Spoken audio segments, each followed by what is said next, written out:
जो साइड में वो डिस्क बाहर आती है, ओके, वहां पे वो कंप्रेस करती है और देन उसका दर्द बैक में नहीं होता है, उसका दर्द नीचे पैरों में आना चालू हो जाता है, जिसको शियाटिका बोलते हैं या नर्व रिलेटेड पेन बोलते हैं। लोग ना जब भी दर्द है, पेन है, ओके, सबसे पहले मसाज करना चालू कर देते हैं या एक्सरसाइज और स्ट्रेचिंग करना चालू कर देते हैं, which is very wrong. So everyone should understand कि अगर पेन है, दर्द है, first treatment is to take rest. Avoid all activities which will increase your pain. Take bed rest, गर्म पानी से सिकाई करो अच्छे से ताकि वो मसल नेचुरली रिलैक्स हो जाए, ओके। जो भी एक्टिविटी से पेन हो रहा है वो एक्टिविटी मत कीजिए। Once pain subsides, okay, then you can have दो stretching exercise and everything. Massage तो करना ही नहीं है। सो मसाज करने के बाद वो मसल फाइबर्स और स्पाज्म में चले जाते हैं और तकलीफ बढ़ती है। सो टेम्परली वो मूवमेंट पे अच्छा लगता है कि वो चलो अभी मसाज कर दिया तो अच्छा, क्योंकि वहां पे इन्फ्लेमेशन है वो थोड़ा सा कम हो जाता है, तो इसलिए वो टेम्परली अच्छा लगता है, ओके, बाद में वो बढ़ जाता है। So this is the common mistake maximum people do, okay. Second, अभी सपोज चलो रेस्ट से भी नहीं जा रहा है, ओके, टैबलेट्स और दवाई always a muscle relaxant and nerve related, so tablets are always temporarily part of it, it is not the main treatment.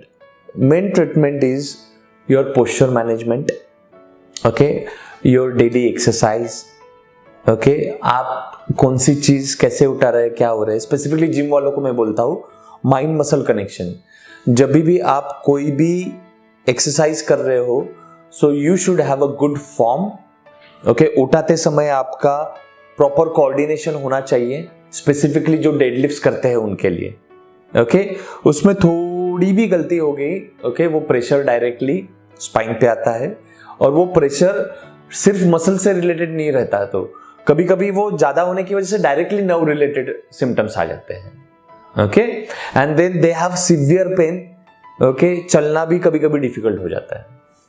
So main treatment is rest, okay, then your tablets are the only supportive treatment. Then इसके बावजूद भी अगर pen ठीक नहीं हो रहा है, okay, then we have to go for x-ray कि बाबा एक्सेसिव कुछ मूवमेंट हुआ है कि नहीं, अंदर स्पाज्म है, कितना स्पाज्म है, ओके, उसके हिसाब से टैबलेट्स। उसके बावजूद भी नहीं जा रहा है, see ideally if patient follows everything तो 99% ये ठीक होना ही चाहिए, ओके। उसके बावजूद भी अगर नहीं जा रहा है, so we need to find out कि वो जो गादी है जो दबाव कर रही है अपने नस के ऊपर, ओके, वो कितना कर रही है, ओके। वो दबाव की वजह से जो भी कैनाल होता है, सो हमेशा ये नस को पास होने के लिए, नर्व्स को पास होने के लिए ये कैनाल होता है।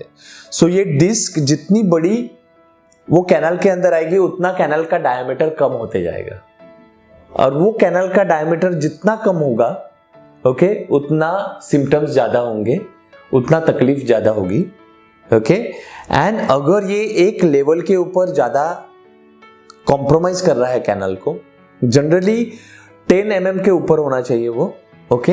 10 mm के नीचे सिम्टम्स चालू हो जाते हैं और काफी कम हो गए, 6 है, 7 है, नर्व कंटिन्यूसली कंप्रेस है, रेडिएटिंग पेन आपके पैर में आ रहा है, आपको पैर की ताकत थोड़ी, स्पेसिफिकली हम लोग अंगूठे की ताकत चेक करते हैं जिसको हम लोग EHL बोलते हैं, वो वीकनेस हो गया है।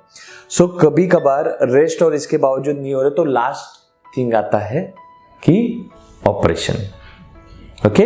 बट मेरा कहना है कि वो स्टेज तक पहुंचना ही नहीं चाहिए, इसलिए पहले से ही प्रिकॉशन लो, पहले से ही प्रॉपर पोस्चर रखो, पहले से ही आप वजन कंट्रोल में रखो, पहले से ही आप प्रॉपर वे में एक्सरसाइज करो, पहले ही एक्सरसाइज करने से पहले प्री वर्कआउट करो, प्रॉपर स्ट्रेचिंग करो, कूल डाउन करो, ओके।